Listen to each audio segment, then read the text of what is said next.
There is nothing wrong with your internet. Do not attempt to adjust your settings. We are controlling the podcast. We control the squealing and the screams. We can make your heart flutter, your eyes blur from tears, or sharpen your mind to crystal clarity. For the next hour, sit back. We are in control of what you hear. We repeat, there is nothing wrong with your settings. You are about to experience the awe and mystery known as the female mind. You are now entering the Fangirl Zone. Welcome to SyFy Talk on the Fangirl Zone, a podcast where we discuss shows on the SyFy channel. I'm Steve. And I'm Sean Fangirl S, and tonight we'll be discussing episode 10 of season 1 of Deadly Class, the season finale. Wow. This was so good. Yes. And I really hope it's not the series finale. Obviously, we are doing this one a little later than normal, but they are still asking everybody on Twitter to tweet about Deadly Class, why you want it back, and the numbers look pretty good. But several weeks out, they still haven't heard anything, which, in my opinion, isn't bad because it means they haven't been canceled. Right. And the cast is all saying, make sure you tweet, renew Deadly Class. What did you like? What do you want to see? How well you liked the conversion from book to screen, etc., etc. Make sure you do it and hashtag with Deadly Class SyFy so that way they see it because it's not a no. And we've had this before where we went into con season and didn't find out, for instance, with Winona until October. Right. So, don't give up hope. No. So, you got some ratings news for us. Yes, episode 10 brought in a 0.12 in adults 18 to 49 with 0.340 million viewers, making it the 67th rated cable show for the day. We have Live Plus 7 for episode 8. It tied for first in adults 18 to 49 percentage gain, going from a 0.1 to a 0.3 for an increase of 200%. It was third in viewers percentage gain, going from 0.373 to 0.867 million viewers for an increase of 132%. These are all good numbers. Yes, they are. So come on, SyFy. Yes. Bring it back. Yes. So let's get into episode 10. Sink with California. Heroes raid Chester's Manor. Cross town. Lynn runs from El Diablo with his daughter. Oh my gosh, this was just crazy. Right. So we start off right where we ended last episode with the group considering whether this is worth the risk before heading in. And I didn't like that either. Yeah. It's like, wait, you're already here. What are you talking about? Right. So Lex and Marcus blow up the front door. Saya goes in an upstairs window, and Petra and Billy wait in the back as backup. Once they get inside, there's chickens and a goat, but the place looks empty. And I love it. Lex is like, oh, you were serious. Yeah. Yeah, I told you what this crazy person was like. Yeah. And upstairs, Saya finds the same thing. And after finding nothing, she relaxes. Which is always a bad idea. Yeah. But fortunately, she spots a still lit cigarette on the table right before she's attacked. Yes, so at least brings it back up a little bit. Right. Brings her senses back up, I should say. Of course, downstairs, Lex and Marcus are also ambushed in the kitchen, but manage to fight their way over to a turned over fridge to hide behind. That was a lot of shit going down. Oh, yeah. Yeah, they were blasting that refrigerator with bullets, shotgun shells out the yin-yang. Yeah, it's like, oh, hopefully that's a really good fridge. Yeah. And Chester sends one of his goons over to attack them, but as he jumps over the fridge, he finds a stick of dynamite about to blow off as Marcus and Lex hide inside the fridge. So apparently the shotgun shots were not getting through, so they jumped in the fridge and... That was, what do I say here? That was something that you shouldn't do at home, kids. Let's just leave it at that. Because And I'm thinking, where the hell did that dynamite come from? Lex had to have it with him, right? Right. Yeah. They blew the door open. So they had to have Oh, some. he had big plastic explosives. Right. Yeah. That looked like more like C4. So apparently blowing stuff up is Lex's weapon of choice. Oh, absolutely. Yeah. That's why they needed Lex, was for the explosives. Now we cut over to Lynn, who is fleeing his house with his daughter, and Lynn manages to get through different places on his way to King's Dominion. This was so cool, the way they did it, because like he turns a whole wall. Right. Now the one guy, I don't know if it was because the graffiti was slightly different. It's because he stopped and looked at that wall. Right. And I'm sure it was slightly different. Well, I can't be sure of that. You would think Lynn would be smart enough to make sure that they were exactly the same on both sides. Unless it was something brand new. Right. That's why I'm like, what is he looking at? I did not rewind it to look again. Right. And of course, El Diablo has sent his brother after them, intent on making Lynn watch his daughter die. He's just crazy at this point. Yeah. And Lynn gets shot in the arm. And at one point, the brother almost has him, but Nalia hits him over the head with a plank of wood. No, that was amazing. I'm sorry, I don't mean to cut you off. Absolutely it was. I want to ask you, because it looked like they were in like basically, I don't know, like a junkie house. Like it's an abandoned building. It looked like junkies were there. Right. But one of the junkies attacked Holy Ghost. Yeah. So was that really almost like a safe house for Lynn? Because it just didn't seem like that guy would get up and just attack. Right. Absolutely. I think so. I mean, it's just kind of like the restaurant. When the hit guys showed up, everybody was just sitting there acting like, having their regular dinner until they pulled out their weapons. And then all of a sudden they got up and brandished theirs. So yeah, I think it was kind of the route that Lynn took was definitely one that led him through friendly territory, shall we say. Okay. Well, Saya starts fighting one of the family members, and with her own sword to her throat, she overcomes, and all of a sudden Maria appears in the window just watching. And I'm like, okay, what are you doing? Why aren't you helping? Right. Well, Maria's not going to do anything until Saya admits that she slept with him. Yeah, except she didn't ask him She didn't ask in that way. No, not at all. And so, of course, Saya has to fight off this other woman. And when that's all said and done, instead of taking care of what they need to take care of, because, hello, TikTok. Yeah. Maria kind of loses her shit. Yeah. And they start fighting each other. And what a fight scene it was. It was a good fight scene. Oh, absolutely. It was amazing. But it's like, what the hell, Maria?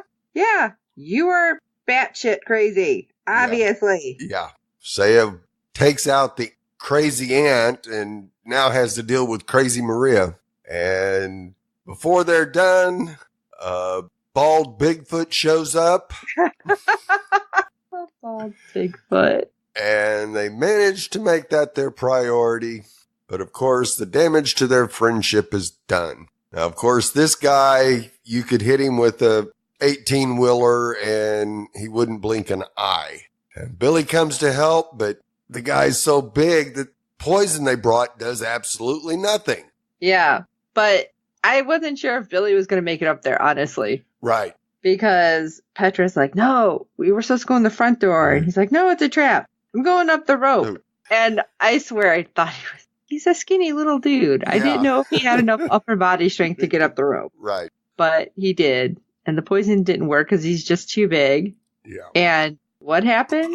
Petra comes up the rope too. And through her, it was like acid. It started to disintegrate him. Right. Yeah. It was. Which was creepy. Yes, it was.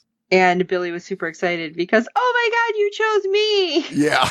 And Petra's like, seriously, that's what we're going with right now? Yeah. So back in the kitchen, we see Chester fleeing downstairs, and knowing good and well that it's a trap, Marcus follows him. Of course it's a trap. Yes, has to be. Everything in this house is a trap. Of course, left alone, Lex is attacked and almost killed by another guy. Like Petra saved him, Billy comes in to save Lex, and the three have an adorably touching moment together. I wonder if that bucket list item's going to get knocked off soon. Yeah, could be. And of course, downstairs, it's a trap, as Marcus finds dogs and people in cages. Oh, man. And it was the librarian. Yeah. Who was totally out of her gourd. Yeah. She had definitely gone cuckoo. Yeah, especially with what she was screaming. Yeah. And Chester appears and forces him to be a guest on his strange TV talk show. Oh, yeah. He even put on glasses. Yeah. I guess he wanted to be very Donahue Letterman-like. Yeah. And he tells Marcus to tell the world the truth, that Chester was really the one who killed all the people at the boys' home. And as usual, Marcus cannot keep his opinions to himself. I wasn't sure where this was going. Neither was I. And then all of a sudden, Marcus twists it to make it sound like he wants to be friends with Chester. Right. Because he's like, no, I didn't kill those kids, but I let out the guy who did. Right. And when Chester was like, I thought we were friends and, you know, this was a good thing and yada yada. And I think that's when Marcus is like, the hell? Yeah. This guy really thought that was a good thing. Yeah. And so that's when he's like, you should totally come to the school. They would welcome you with open arms. And yeah, you can be exactly who you want to be. And we can be friends. And Chester's like, I'd really like that, man. It's like, okay, you are stupid. Yeah. As Marcus hits him in the face with the brick. Couldn't have happened to a nicer guy. Really. So we cut back to Lynn, who has managed to make it back to King's Dominion with his daughter, but collapses when he gets there. Cheese and rice, seriously. When this happened, I'm like, come on! Yeah. As he hears footsteps, and as he looks up, he sees a few of his monks dead on the floor, and Gao standing over them. And she informs him that she's taking his daughter to the temple. Can you at least take out the guys who were chasing him? Right. Like, I feel like that would be the sisterly thing to do. Although she says, don't worry, I'll protect her. Right. I'm taking her to the temple. It's like, what? Wait, those two sentences don't go together. No. And of course, Lynn pleads with her, saying that his daughter isn't ready, and she replies, neither was I. So now... And right here, I think the big difference is Lynn's daughter doesn't know anything about this world. Right. Whereas Gao, I think, always did. Right. I think so, too. So, of course, we go back to Chester's, and after their fight, Saya decides that her friendships with Marcus, Maria, and the others is doing more bad than good. So she leaves, and all we can do is hope that she runs into Gao before Gao gets out of there and at least gets Lynn's daughter back for him. Because maybe then Lynn will somehow forgive her. Yeah. And Maria goes to find Marcus. Now, of course, Chester is chasing after Marcus for hitting him in the face with a brick and catches up to him and starts beating on him. Fortunately, there is a dog crate just within reach with a very angry dog inside. Very Ramsay Bolton right here. Yes. You watch that. And Marcus is able to get the cage open, and the dog goes nuts on Chester. Couldn't happen to a nicer guy. No, that was a perfect way to hopefully get rid of Chester. I'm not... Right. You know what? No guarantees. Yeah. Because, I mean, Chester was screaming, and the dog was essentially eating his neck, and we have, what's the character's name? Brian's character. Oh, yeah, Dwight. I don't know why I can't remember his character name. He is, like, videotaping it, going, it's over now. Yeah. I don't know if it's over until we see a dead body. That's right. I agree. Chester has survived what? Too many things. The needles, the fire, the explosion. Yeah, he could live from a dog attack. I mean, it made it out like he was not living. Right. And that if he tried to get back up, that Dwight might take him out for real. Yeah, very possible. I mean, I don't know, you should just like burn the whole house down at this point. Absolutely. Everything and everybody in there is super damaged at this point. Yeah, and Shabnam's parents. Only one is still alive, That's right. Maybe his mom is still alive. Yeah, maybe. Maybe Dwight can get the mom out and they're just like, you know what? Let's end this place. Yeah. Be done. But I digress. Yes, Marcus finds Chico's head in a fridge nearby and heads back upstairs, where Maria is waiting for him, and they finally have a much-needed talk about their relationship. Is this the time and place as you're holding Chico's head? No! Maria, I'm sorry. I love you, girl, but you got bad timing. Yes. And they basically both know it's over, and Maria realizes she needs to be alone to figure herself out. Get back on your meds. That will probably help a whole lot. Right? Because she tells Marcus, I've been tied up my entire life. That's all I know. So I just made you my new rope. It's like, oh, okay. So saying that, it makes it sound like, you know what? I'm a strong person. I need to be myself. Right. And I can respect that. But all the shit you did upstairs, not cool. No.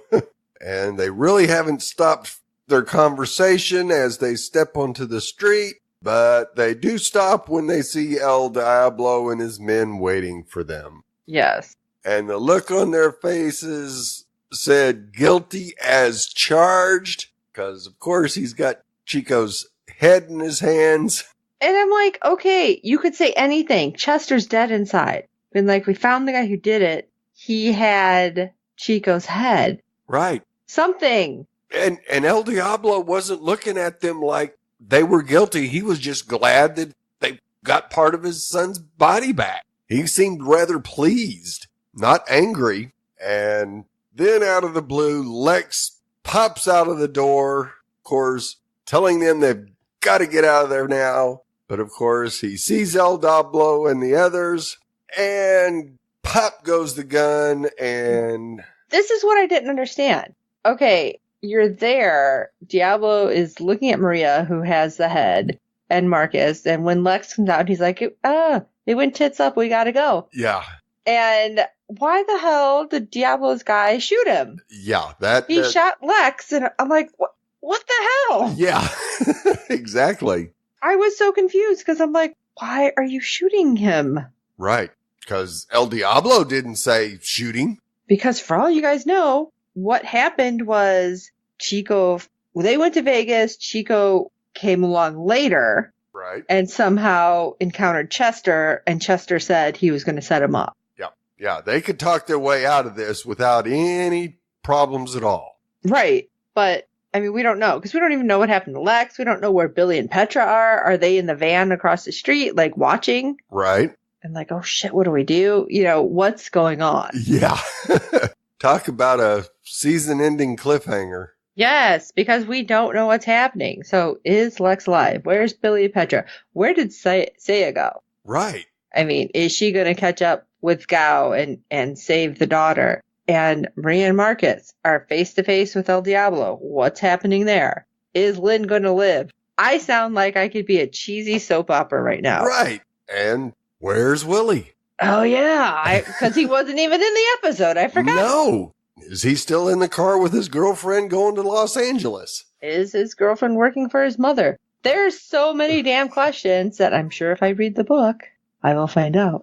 Maybe. Maybe not. Make sure you guys tweet, because you never know what will happen. Because Steve was contacted by the show because he was tweeting on not our podcast page. He was just tweeting it one night, and he got an awesome little prize pack from SyFy. Yes, I did. A nice little gift from SyFy. It included the first season book with pictures of the cast on the front, at least some of them. Which is awesome. Yes, a set of locker stickers. Steve, you going to put that on your locker? Yeah. I don't even think I could put it on my fridge. Not some of those, especially not with your grandkids. Yeah. And a little pencil bag with the Deadly Class logo on it, along with 3 pencils, an eraser, and a pencil sharpener. So, and see, that shows that they are actually paying attention to people who are tweeting along. yes. And so now Steve and I could read the first books at the same time. And when it comes back for a second season, because I'm very hopeful that it will, then we can be like, oh my God, it was so great. Well, we still want to hear from you guys. Let us know what you thought about the season. If you've read the books, how close it is with the books. Don't forget, like I said, to tweet if you're watching, even if you once a day, once every couple days, just like renew Deadly Class and hashtag Deadly Class SyFy. And while you're doing all of that, if you can check out our website, www.fangirlzone.com. We have our contacts page there. You can send us an email through sci-fi-talk.com. You can also send us, what was I going to say? You can send us tweets and Facebooks and everything like that. It's everything on our contacts page. It's so much easier than me trying to remember because obviously my brain shuts down at a certain time. And if you can review us on iTunes and every other platform you find us on, because good ratings and reviews help other fans of the show find us. Tell your friends. We do hope you're enjoying the podcast. Tell your friends to binge watch the show too, because yes, it's on demand. Great. So let's everybody watch it some more. That's right. Watch it some more. I feel like I need to watch it because I know I miss stuff. Oh, absolutely. Always do that. But anyway, for this episode of Sci-Fi Talk, I am Sean Fangirl S. And I'm Steve. We're all broken. And until next time.